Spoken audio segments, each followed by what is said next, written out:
Mari kita mulai live malam hari ini, Bapak Ibu teman-teman semuanya. Sudah siap? Kalau siap tulis siap, siap, siap. Waduh, Pak Teddy bikin saya pengen makan timlo. Scoopy, Lutfi dari Hong Kong. Siap gak? Siap gak?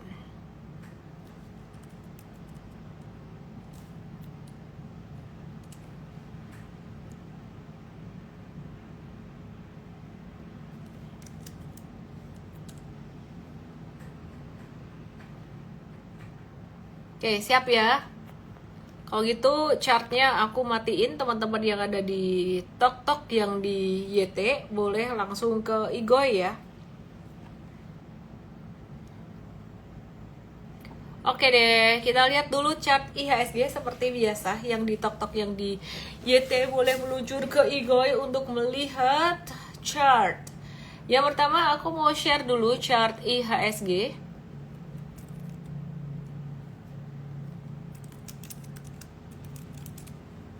Nih perhatiin, ini chart IHSG ya. Jadi dia mantul dikit doang kemarin, terus hari ini turun sesuai dengan prediksi, sesuai dengan antisipasi M-Trade ya. Aku coba buka intip dikit dari beberapa saham perbankan besar. Jadi contohnya BCA hari ini mantul naik, terus ada turun lagi. Nah dia bakalan mulai jadi sideways gitu ya. Terus ada juga di sini saham BBNI yang kemarin sempat naik, hari ini mulai tertahan stagnan. Kayaknya market ini pada wait and see deh. Harap-harap cemas, wait and see apa? FOMC meeting. Oke, terus kemudian kita lihat Bank Mandiri ya. Jadi Bank Mandiri ini gimana? Dia turun juga, ini normal seperti yang aku kemarin bilang ya. Jadi gerakannya nggak akan naik cepat, dia bakalan sideways. Dan juga di sini ada BBRI ya, kemarin kita ada ngetes buy BBRI di sini, dan ini juga gerakannya mulai sideways. Oke, terus aku mau lihat BBTN juga yang 3 hari kemarin M-Trade ada review buy jangka pendek. Terus kemarin sempat naik ya, 2 hari kemarin deh review buy-nya. Terus kemarin sempat naik, hari ini merah turun, dan ini normal aja sebenarnya. Nah, jadi kalau kita kembali lagi ngelihat review market hari ini gimana, IHSG itu hari ini turun dikit sekitaran 0,74%.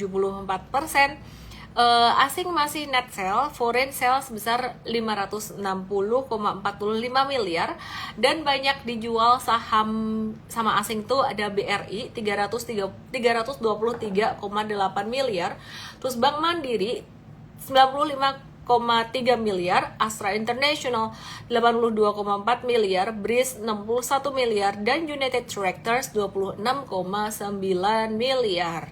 Ya, terus selain itu ada saham apa aja yang aktif hari ini? Yang aktif hari ini gantian nih. Kalau kemarin Bukalapak aktif, hari ini yang aktif saham dari sektor construction. Nah, jadi kalau saham-saham dari sektor construction ini sebenarnya masih masuk watchlistnya M-Trade juga, tapi bukan M-Fast. Kenapa? Karena patternnya tuh di stage 2 sebenarnya masih cukup menarik. Terus kalau hari ini perdagangan di total market itu 12,9 triliun. Di pasar reguler 9,4 triliun, ini normal-normal aja angka-angka segini nih. Dengan perdagangan terbesar tuh di BRI 1,5 T, BCA 594M, dan BMRI 539M. Nah, di pasar negosiasi ada yang menarik. Ada Bukalapak dengan transaksi mencapai 2 triliun rupiah, dan ICBP 473M, SMMA 158M. Aku kepengen banget bahas tentang Bukalapak ini, nanti ada apa. Terus kemudian aku juga mau bahas tentang MTech, terus saham-saham construction, dan juga saham komoditas lainnya. Ada saham komoditas dari amonia, dan juga ada PGEO yang aku mau review. Bentar ya.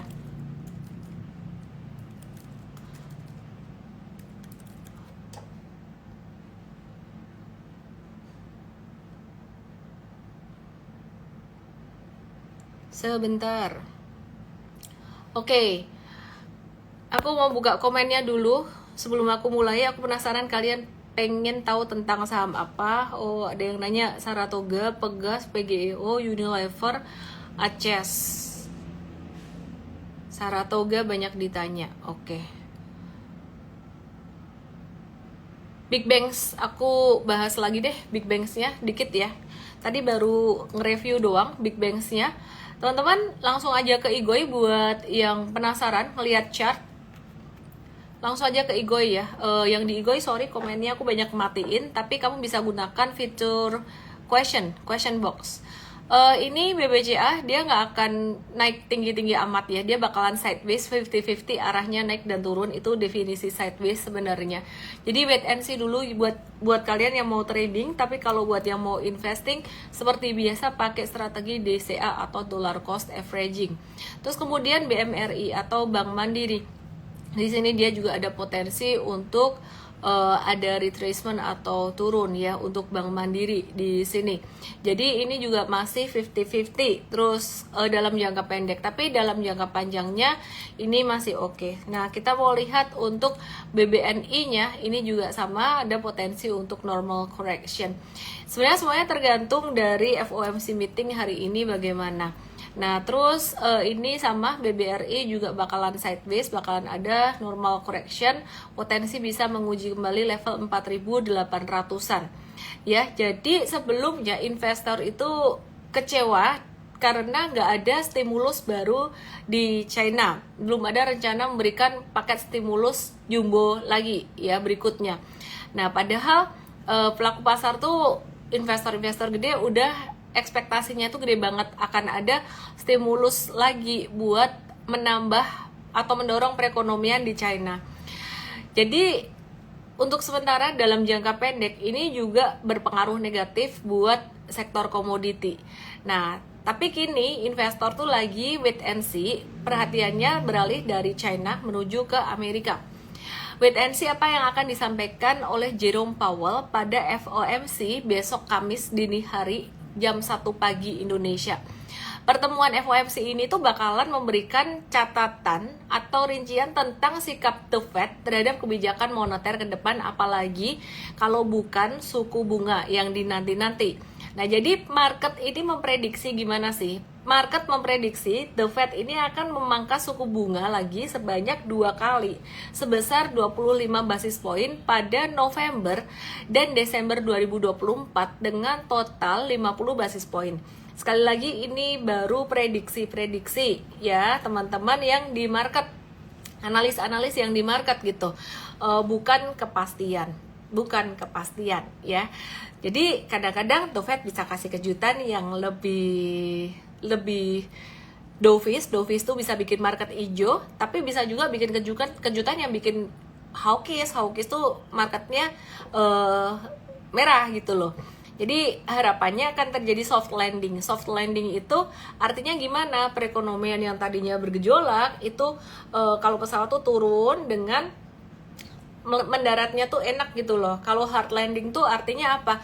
Hard landing itu tingkat penganggurannya terlalu tinggi, jadi The Fed menurunkan suku bunganya tuh sekali nurunin jadi gede. Nah, itu hard landing, boom gitu. Jadi kalau The Fed turunin suku bunga itu ekspektasinya sebenarnya juga nuruninnya tuh dikit-dikit dan bertahap.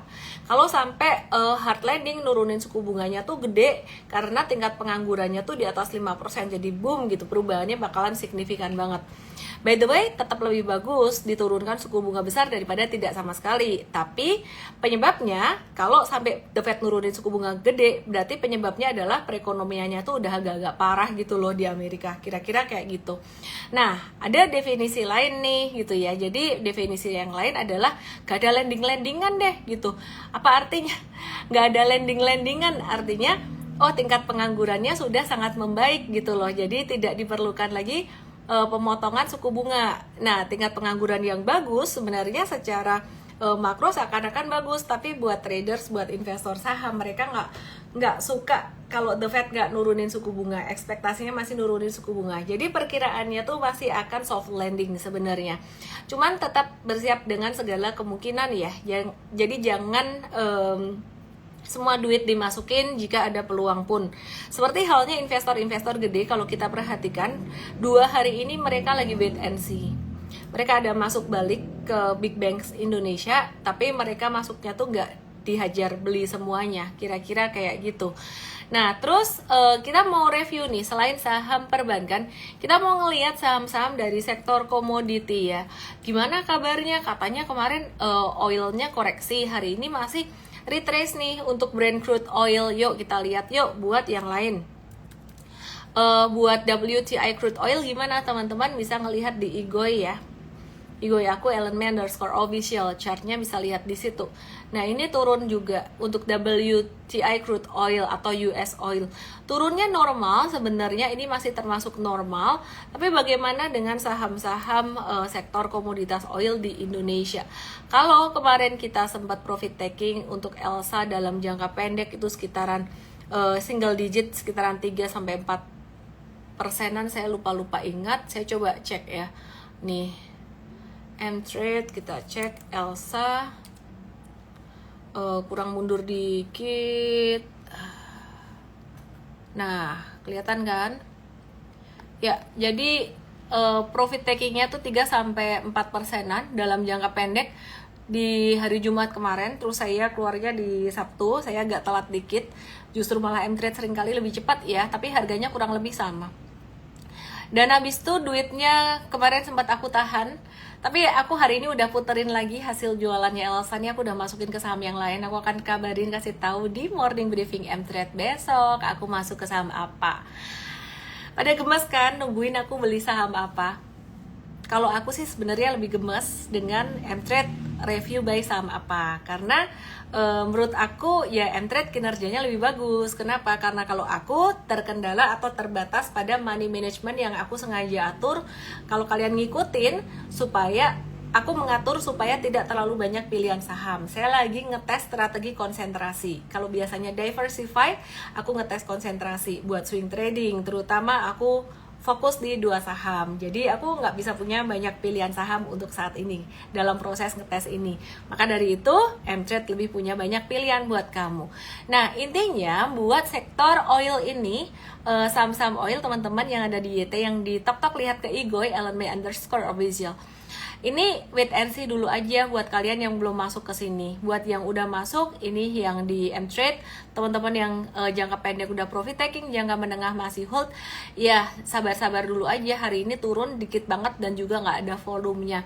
Masih ya lossnya tipis-tipis lah, masih BEP loss tipis-tipis.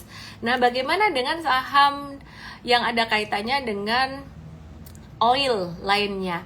Yang ada kaitannya dengan oil ini ada di saham Medco. Perhatiin, kalau kemarin turunnya dengan candle lumayan gede 3,52%, Red Marubosu, langsung ke Igoi lihatnya karena di tok-tok di YT nggak ada chartnya ya. Jadi ini kemarin jatuh juga volumenya tidak terlalu besar dibandingkan dengan tanggal 2 Oktober. Dan kalau diperhatiin dari harga oil yang tadi aku udah kasih lihat, ini sebenarnya baik Brent crude oil maupun US crude oil ini masih dalam tahap normal retracement atau koreksi normal saja. Setelah dia rally cukup tinggi beberapa waktu yang lalu, dari akhir September selama sekitaran 2 minggu itu naik 15%. Karena kondisi geopolitik, ketegangan di mana ya, Iran, Israel kemarin ya. Jadi lagi ada perang gitu. Nah, sekarang lagi retrace normal dan masih akan bisa mantul lagi. Sekarang kita lihat balik Medco, gimana kabarnya Medco. Medco itu di area support 1335-an sekarang.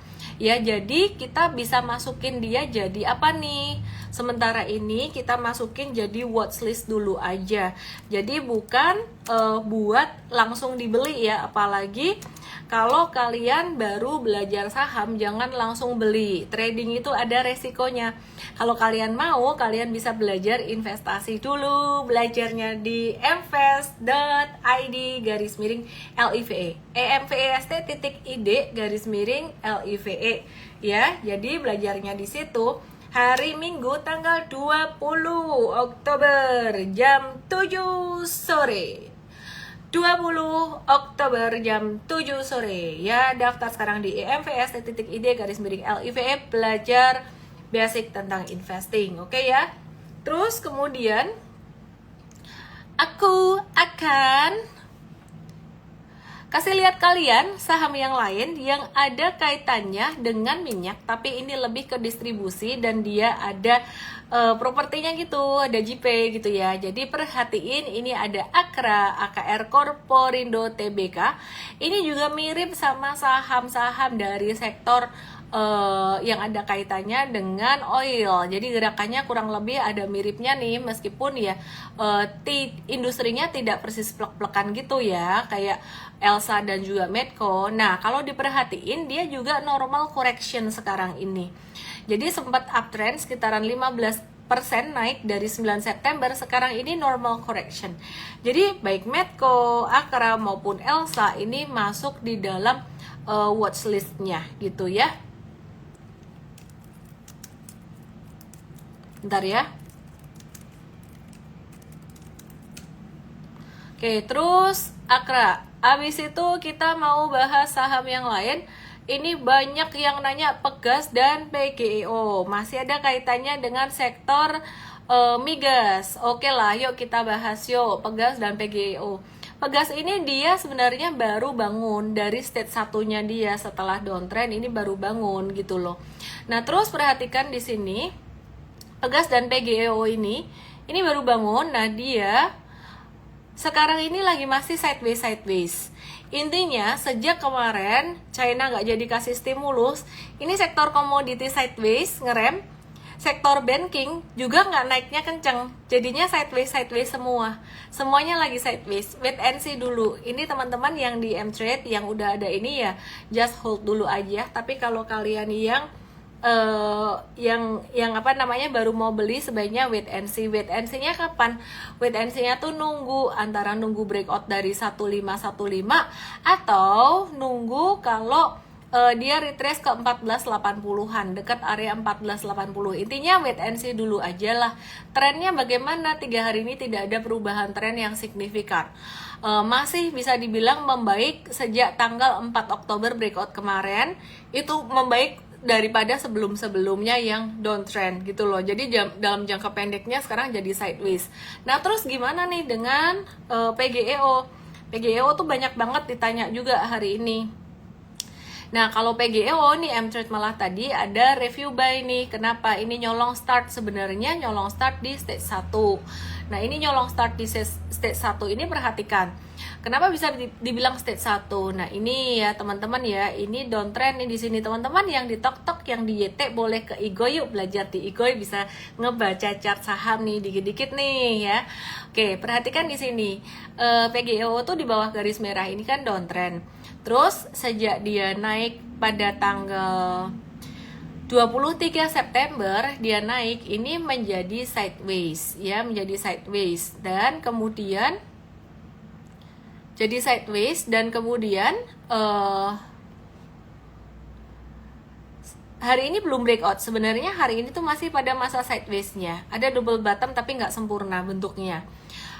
Kita lagi watch PGEO ini, ada kemungkinan dia akan breakout dari 1175, nggak tahu kapan. Ya, nggak tahu kapan, tapi hari ini tadi udah mulai aktif. Bisa jadi besok sideways lagi, turun lagi, terus breakoutnya mungkin baru pekan depan atau 2 minggu lagi. We never know. Tapi kalau kalian nanya PGEO gimana, udah mulai aktif. Jadi selama dia di atas 1115 ini masih oke. Tapi di bawah itu udah caw aja lah ya. Oke, terus kemudian selain PGEO, banyak juga nih yang bahas Saratoga. Jadi malam hari ini aku tidak secara spesifik bahas saham tertentu. Mungkin nanti aku akan bahas sektor construction, tapi aku akan banyak bahas juga saham yang lainnya yang kalian tanyain. Nah, ini aku lihat di question box di Igoy. Yang di Igoy boleh tulis questionsnya di ini ya, questions box ya. Jadi aku bisa bantu jawab. Ini Pegas dan PGEO, oh good, aku udah jawab. Jadi aku delete, terus Saratoga aku juga ini lagi mau bahas, jadi aku delete. Jadi kalian just like pertanyaan teman kalian biar nggak berulang gitu. Kalau kalian lihat yang paling atas apa, pada nanya apa, kalian sama mau nanya itu, tinggal di like aja pertanyaan teman kalian yang di Igoy, jadi aku tinggal bahas. Oke, Saratoga M-Trade udah caw. Oke, jualnya ini various, di harga bawah cuan 9%, tapi di harga atas ini minus 5%. Jadi waktu itu pas beli range-nya lumayan gede gitu. ya. Jadi ini waktu itu ada di info di sini 5% aja dikit, terus di sini ada review buy lagi. Nah, habis itu pas jualan jualan review sell ya, bukan jualan ya, review sellnya pada 2 Oktober itu tepatnya di sini. Nah, ini berarti nih teman-teman, kok bisa sih M-Trade jualannya pas di puncak di 2 Oktober tuh kan pas di puncaknya ya, pas dia belok balik ke bawah. Kita sebenarnya juga nggak tahu, jujur aja kita nggak tahu apakah merah ini akan menjadi puncak atau dia akan menjadi sideways. Tapi kita pakai ilmu pembalikan arah di dalam jangka pendek itu, kalau kita lihat secara intraday, ini dia akan kelihatan seperti gunung dan belok ke kanan ke bawah gitu. Jadi ini aku akan ini biasanya dijelasin di M-Trade Academy lebih detailnya ya. Intinya kita sebenarnya ngelihat lebih details gitu loh. Terlepas dia akan mantul balik lagi atau enggak, kalau udah ada belokan ke bawah kayak gini, nah kita biasanya akan sell, review sell. Dan benar, ketika review sell ini turun, pertanyaannya, wah ini breakdown nggak sih dari pattern double topsnya dia ya. Sementara per hari ini sih breakdown turun, tapi breakdown turunnya itu dengan volume transaksi yang kecil. Teman-teman yang di TokTok, yang di YT, boleh ke Igo yuk biar bisa ngelihat chartnya lebih bagus lagi, lebih detail lagi.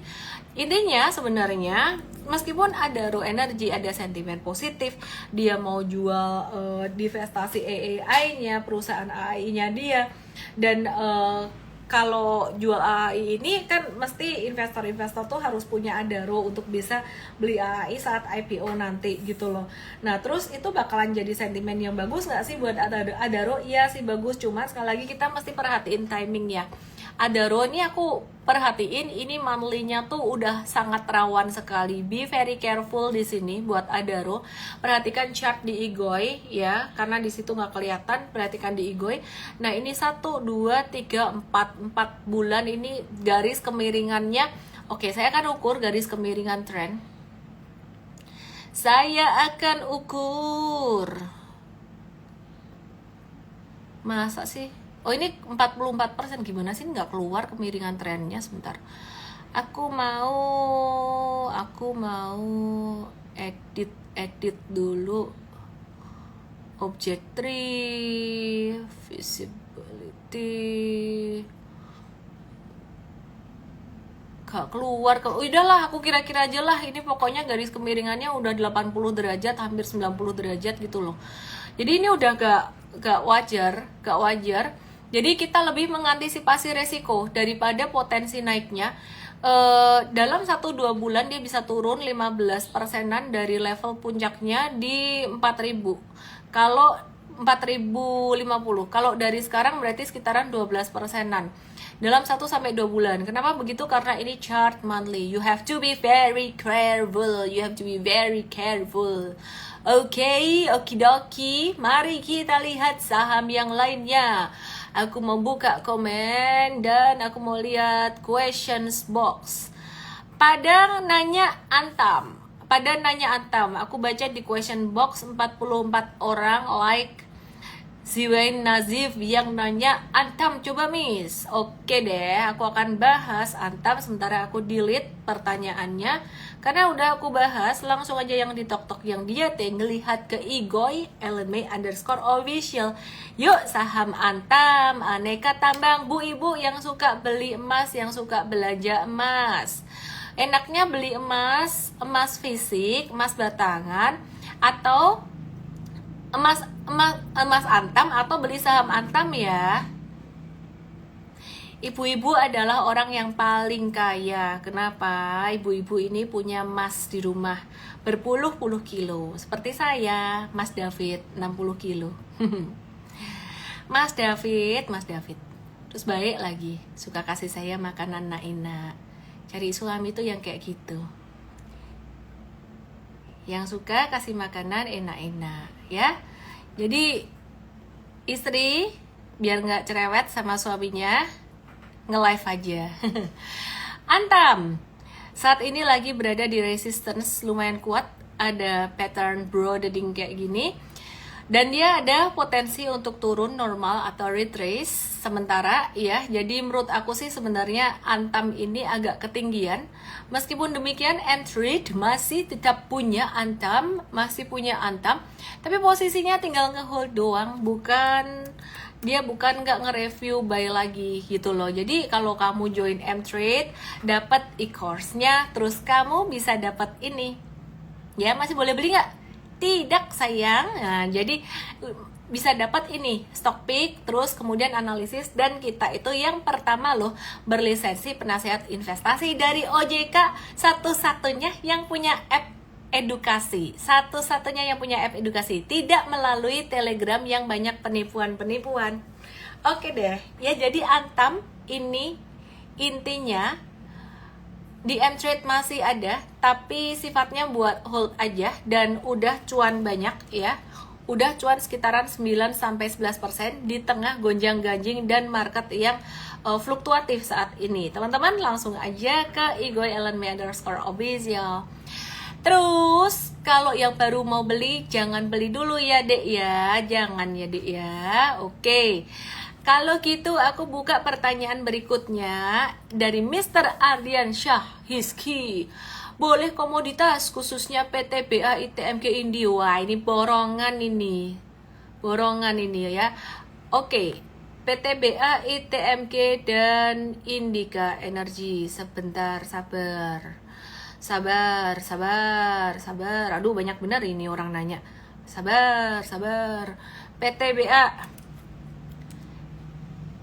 PTBA lagi bentuk flag, normal flag aja selama dia di atas 2980. Jadi kita masih watch and wait for PTBA. Terus Indi sama lagi retrace aja, kita lagi menunggu momen untuk bisa trading buy saham Indi lagi, kemungkinan sekitar level 1600-an. Sekarang belum. Kapan buy-nya secara real time akan dikasih tahu di M-Trade. Jadi jangan lupa belajar dengan M-Trade di M-Trade Academy. Ya, dapat edukasi, dapat e-course, dapat bimbingan setiap hari, morning briefing, day briefing, dapat review saham real time. Bisa nanya jawab saham juga. Terus Indika Energi udah. Terus tadi apa lagi sih? ITMG juga lagi sideways biasa aja. There's nothing special here. Kalau kalian nanya yang paling lagi di support itu ITMG gitu ya. Kalau misalkan aku mau beli di support itu ITMG. Disclaimer teman-teman, kalau di bawah 25850 misalkan kena 25600 itu batasi resiko ya gitu. Oke. Nah, itu tadi beberapa saham komoditas batubara. Aku pengen bahas Bukalapak. Penasaran gak sih sama Bukalapak? Aku pengen bahas Bukalapak. Nah, tahu gak sih di Bukalapak itu ada yang istimewa hari ini? Apa yang istimewa hari ini dari Bukalapak? Ternyata dia ada transaksi negosiasi sekitar 2 triliun rupiah. Pasar negosiasi itu artinya transaksi yang tidak terjadi di pasar reguler yang kamu gak bisa lihat gitu ya. Jadi negosiasi itu biasanya tuh udah ada lawannya yang diajak transaksi gitu loh. Kalau nggak dari pihak broker atau sekuritas tuh mereka harus cariin lawannya dulu, yang mau ngebeli siapa, ini ada yang jual nih, ada yang mau beli nih, oke, deal di harga berapa, ada yang kayak gitu. Dan negosiasi 2 triliun sih itu nggak main-main. Itu udah pasti dari perusahaan udah ada pasangannya yang ngebeli siapa. Ini deal bisnis. Ini bukan sekedar beli saham biasa ya, ini deal bisnis. Transaksinya ini senilai setara dengan 134 juta lot saham atau sekitar 13,4 miliar lembar saham. Terus yang menarik kalau kita lihat angka itu mirip banget dengan angka kepemilikannya dari API. Nah, jadi API ini siapa sih? API ini adalah API Hong Kong Investment Limited. Ini adalah grup siapa? Coba tulis di komen, kalian tahu nggak ini grup siapa? Ini adalah grup dari Alibaba. Grupnya Alibaba, anak usaha Ant Group, afiliasi dari grup Alibaba. Nah, jadi API ini masuk ke Bukalapak itu sebelum IPO. Terus gosipnya nih ya, Temu tuh katanya bakalan masuk ke Indonesia melalui Bukalapak, bener nggak sih? Wah, masih gosip-gosip nih. Tapi asal kalian tahu, si Baba ini, ya Alibaba, ini adalah kompetitornya atau musuhnya, musuh bebuyutannya si Temu. Ini udah dibahas di Igoi Channel. Jadi langsung join Igoi Channel, itu kayak grup, sebenarnya kayak grup saham gitu. Ada di profile picture di Igoi aku. Gitu loh. Nah, jadi kalau ini benar-benar transaksi dari API ini dia dijual ya. Jadi ya mungkin aja kita nggak tahu siapa yang beli ya. Dari Baba Ali mungkin tukar ke Temu, kita nggak tahu ya. Oke. Terus beli nggak? Bukanya beli nggak? Alibaba takut Temu ambil buka. Lucu banget ya. Buka Temu Ali. Temu anak perusahaan Pinduoduo. Benar sekali, pintarnya kalian semua. Senang saya, bangga saya ya. Ayo ijo. Pintar. Kayak Upin Ipin. Bukalapak. Breakout dengan volume transaksi super tinggi pada 7 Oktober 2024. M-Trade udah review buy di 25 September. Review buy kalau nggak salah harganya waktu itu highest di 122. Dan berarti hari ini malam ini nge-live-ku nyantai-nyantai ya. Santai, slow, mellow, nyantai aja. 14-18% cuannya jangka menengah, jangka pendek udah jual dulu jangka pendek. Wih, malah cuan 20%. Jangka pendek jualnya kapan sih? 7 Oktober tuh kapan? 7 Oktober pas naik. Jadi trading jangka pendek aja dong. Pendek atau menengah? Kalau M-Traders kita suggest dua-duanya. Biar bisa apa? Biar bisa mencoba. Karena dua-duanya punya tantangan tersendiri. Kalau kamu cuma jangka pendek doang, apalagi kamu fokus strateginya konsentrasi, ntar kamu gemes, gak bisa nyobain saham yang lain. Arahnya Bukalapak gimana? Dia kalau turun sampai ke 132 itu pun masih normal, dimana tadi dia turun sampai 132 dan masih bisa sideways. It's very normal. Tapi ya kalian tahu ya, kalau aku bilang turun itu normal, turunnya normal berarti arahnya masih bisa naik. Kalau di zoom out yang bisa baca chart M-Traders, kalian pasti tahu dong ini arahnya mau kemana. Ini arahnya mau naik. Makanya teman-teman belajar di M-Trade Academy. Apa bedanya M-Trade sama nonton live doang? Nonton live, satu itu post market, gak real time. Dua, kamu gak semua pertanyaan bisa terjawab ya. Kalau di M-Trade Academy semuanya bisa terjawab. Tiga, gak dapat materi. Kalau di M-Trade Academy kamu bisa dapat the why, the how, and the what. Dapat stock pick secara real time, juga dapat analisis, tahu semuanya. Pokoknya lengkap, dedikasi terbaik buat kamu. Oke ya. Terus Bukalapak selesai. Intinya aku cuma mau bilang dia sampai hari ini trennya masih bagus. Jadi kamu harus nonton terus live aku. Yang di TikTok, yang di YT langsung ke Igoi, genepin biar si Cheng. Oke ya. Nah, jadi kalau dia turun sampai ke 127 pun, asalkan volume transaksinya kecil, itu masih normal. Kalau volume transaksinya gede, itu tidak normal, itu bukan koreksi normal. Oke deh, mari kita lihat saham yang lainnya. Biasanya kalau Bukalapak gerak, M-Tech itu juga gerak. Terus gimana nih gerakannya saham M-Tech hari ini? Mirip banget sama Bukalapak ya, kemarin breakout 422 2 hari yang lalu. Terus hari ini retrace, normal correction aja. Arahnya masih bisa naik. Cuman M-Tech ini lebih berat breakoutnya. Di 454 ini resistance-nya lumayan kuat. Bekasnya Kuters di sekitaran Mei 2024 dan Juli 2024 ini menghalangi dia naik. Ada lagi nyangkuters yang lebih gede itu terutama malah di Maret 2024 gitu ya. Jadi mungkin nyangkutersnya sebagian malah justru udah keluar di Mei dan juga di Juli. Tahu dari mana? Lihat ke Igoi. Makanya karena dari gambar di sini nih kelihatan banget ini naik secara psikologi, di nyangkuters keluar Ini yang profit dari bawah juga udah keluar. Jadi hopefully semakin ke belakang juga bisa semakin ringan dan bisa lebih gampang breakoutnya. Kalau milih MTech atau Bukalapak ya, aku pilih Bukalapaknya. Kalau buat trading ya, disclaimer, bukan nyuruh kamu beli Bukalapak say buat yang masih pemula. Fokusnya belajar dulu aja say ya, sabar-sabar aja. Trading, investing gak usah digas, sabar aja. Jadi aku lebih memilih Bukalapak. Kenapa? Karena memang sentimennya secara utama di Bukalapak gitu ya. Oke. Aku nyalain dulu komennya, mau baca komen. Kalian malam ini makan apa? Aku malam ini, aku belum makan karena tadi suamiku bilang katanya dia mau beliin aku makanan Naina. Ayah, what's up? Wait.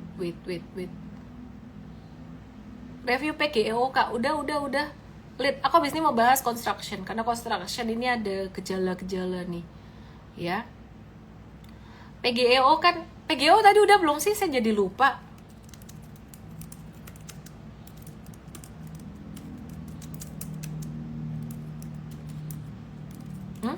PGEO tadi udah bahas belum? Udah bahas belum? Cici, bandonya mana? Gak ada yang warnanya gini. Mau beliin bando lucu yang denim kayak gini. Halo seniman dagang, aku seniman trading. Udah kan? Udah kok. Ya, jadi apa hubungannya antara Bukalapak dan MTech? MTech itu salah satu pemegang sahamnya Bukalapak. Jadi gerakannya biasanya mirip-mirip. PTBA kayaknya tadi udah juga dibahas. Terus aku mau bahas sektor construction yang hari ini aktif dan ikutan joget. BUMN Karya yang sempat terpuruk harga sahamnya. Ternyata yang paling bagus fundamentalnya adalah lihat di Igoy. Tada! Igoynya _obisial, yaitu saham PTPP. Diet ya Miss Diet selalu gagal. Yang penting olahraga deh. Saya sudah menyerah kalau disuruh mengendalikan makan Naina.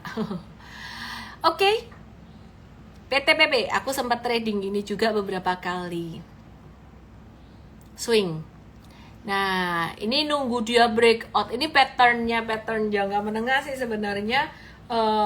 Dia ngebentuk anak tangga ketiga deh. Tapi anak tangganya tuh panjang banget sideways-nya. M-Trade ada sempat review buy PTPP beberapa hari yang lalu di 452. Sekarang cuma 3,65%. Ya, jadi hari ini aktif banget. Masih bakalan bisa sideways, belum tentu langsung breakout dari 486. Ini kenapa dia aktif? Biasanya sektor construction itu di akhir tahun tuh dapat sentimen positif. Sentimen positif apa nih? Karena biasanya proyek construction itu dipercepat buat mencapai target perusahaan sebelum tutup buku tahunan gitu. Contohnya seperti budget IKN yang udah mencapai 42,5 triliun gitu. Ya, terus per Agustus 2024, PTPP ini yang paling banyak membukukan nilai kontrak dari IKN sebesar 12,17 triliun. Total yang di tok-tok yang di Igoy, yang di tok-tok yang di YT langsung aja ke Igoy. Malam ini yang di Igoy gak tembus si Ceng, jadi tembusin si Ceng ya, 4.000. Oke, terus kemudian setelah PTPP yang nomor 2 tuh Adi, dia udah 10,3 triliun nilai kontraknya. Yang paling gede PTPP 12,17 triliun.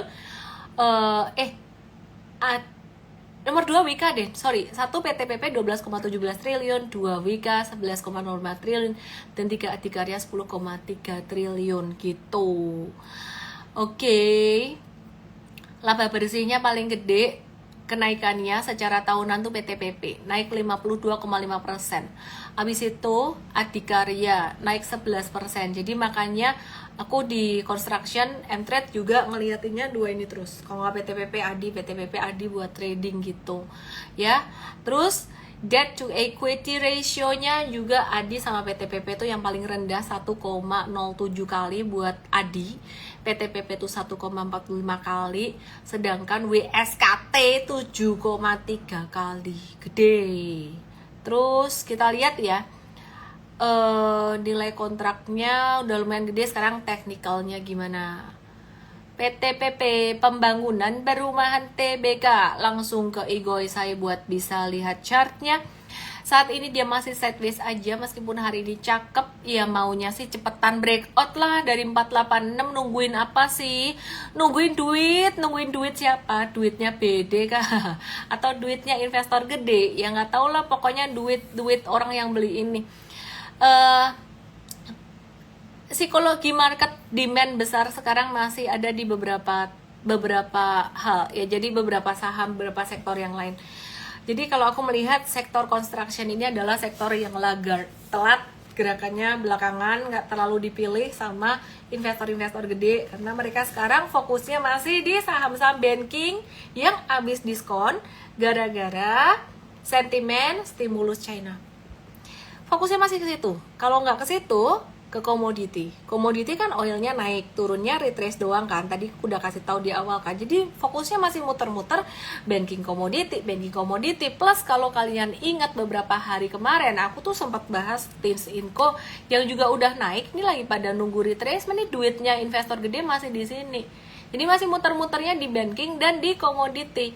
Inco juga lagi nunggu retracementnya. Wah, kalau Inco retrace aku mau banget. Wih, retrace nih. Mantul tadi. Mau nggak sih? Tapi kemarin jatuhnya volume tinggi, wait and see dulu deh gitu, wait and see dulu. Oke. Tapi kalau wait and see besok naik gimana? Ya udahlah, biarin aja lah kalau misalkan hari ini nggak beli ya. Tapi ini Inco ini menarik sih. Ya, jadi Inco ini menarik karena apa? Karena harga nikelnya juga udah naik tinggi. Kesimpulannya sektor construction itu belum jadi institution darling ya, meskipun ada sentimen positif. Maka dari itu gak heran sideways-nya dia lama, gerakannya dia itu lambat banget gitu loh. Nah terus perhatikan di sini ya, ini nikelnya lagi sideways, dalam uptrend ada sideways pendek, jadi masih cakep. Terus tin futures ini kita lihat, tin futures harga timah dunia ini juga lagi turun normal. Di dalam uptrendnya dia turun normal gitu ya. Ini nggak normalnya kapan sih? Kalau di bawah 32.700 sementara masih oke. Jadi kita lagi masih menanti saham-saham metals termasuk Antam, Tin dan Inco itu correction, meskipun konstruksinya cakep ya. Kalau sektor properti gimana? Properti ini mirip-mirip sama banking sih sebenarnya prioritasnya, karena sensitif dengan suku bunga. Oke, kalau gitu pertanyaannya sama apa dong yang paling bagus di antara semua yang tadi dibahas? Menurut aku sih semua sektor sebenarnya kena dampak positif ya dari turunnya suku bunga, baik banking yang udah ngegas naik duluan, terus seminggu 2 minggu kemarin turun normal dari tanggal 24 September itu karena katanya China mau kasih stimulus gede, itu turun normal, tapi dia arahnya ke depan masih bagus. Terus properti juga udah naik dari Agustus dan September normal aja turunnya. Retail juga udah naik, nyusul ya belakangan dia naiknya, tapi sekarang lagi retrace normal, jadi ACES, MAPI, just normal correction retracement, dimana jangka menengah masih akan cakep. Disclaimer, jangan langsung ajar beli gitu ya. Terus kemudian selain itu nanti bilang lagi katanya cakep kok turun. Waduh, kalau cakep itu chartnya harus begini terus toh? Enggak lah, chartnya bisa begini juga gitu. Terus kemudian sektor komoditas tuh masih dilirik banget sampai akhir tahun ya, jadi ada gonjang-ganjing naik turun sedikit, fluctuation is very normal, dan sektor komoditi ini cocok banget buat swing traders. Strategi yang salah satu dibahas di M-Trade Academy juga, kita juga kasih petunjuk melalui Stockpick. Terus sektor apa lagi tadi ya? Udah, sektor teknologi. Bukalapak akhirnya gerak, katanya gara-gara temu. Kalau aku bilang sih sebenarnya karena suku bunga The Fed juga. Belum tentu temu masuk, nggak tahu deh. Masih rumor-rumor gitu. Yang terakhir sektor construction itu belakang. Jadi trading boleh, tapi bukan buat investing.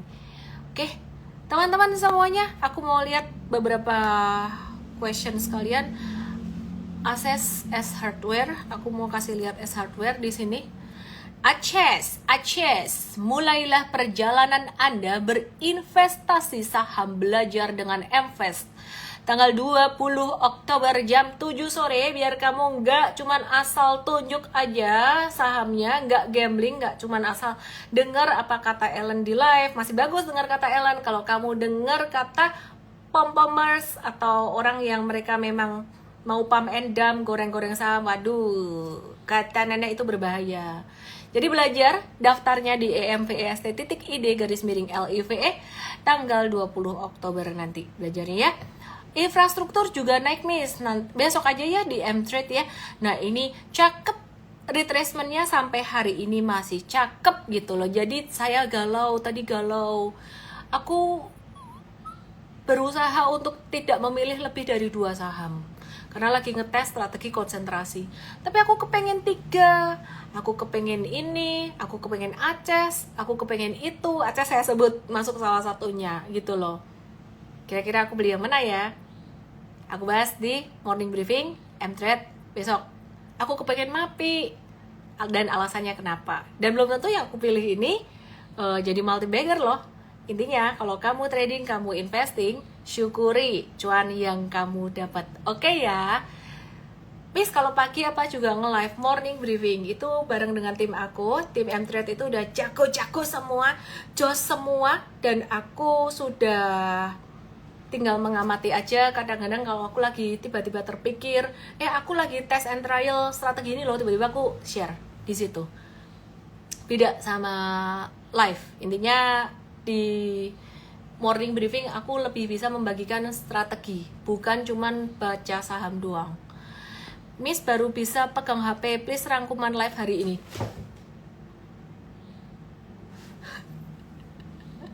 Udah, aku mau makan. Suamiku udah datang bawain makanan enak-enak. Medco udah tak bahas tadi. Bonus. ADMR, MBMA sama lah, kurang lebih sama lah. ADMR lagi retrace, say. Ya, kita lagi watch on retracement, say.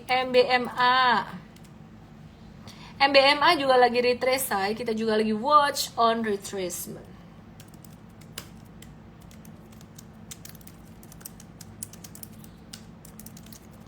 Oke deh, terima kasih semuanya. Okidoki, selamat malam semuanya. Sehat selalu, salam profit, dan jangan lupa belajar bersama MVest dan M-Trade. Edukasi trading last Sunday udah, next to Sundays ya, tanggal 20 jam 7 sore. Daftarnya di emvst.id_live. Gratis tapi terbatas, khusus buat kamu-kamu yang mau cuan dan pengen jadi kayak siapa? Kayak Warren Buffett. Kalau MVest strateginya Warren Buffett, kalau M-Trade bukan. Dadah.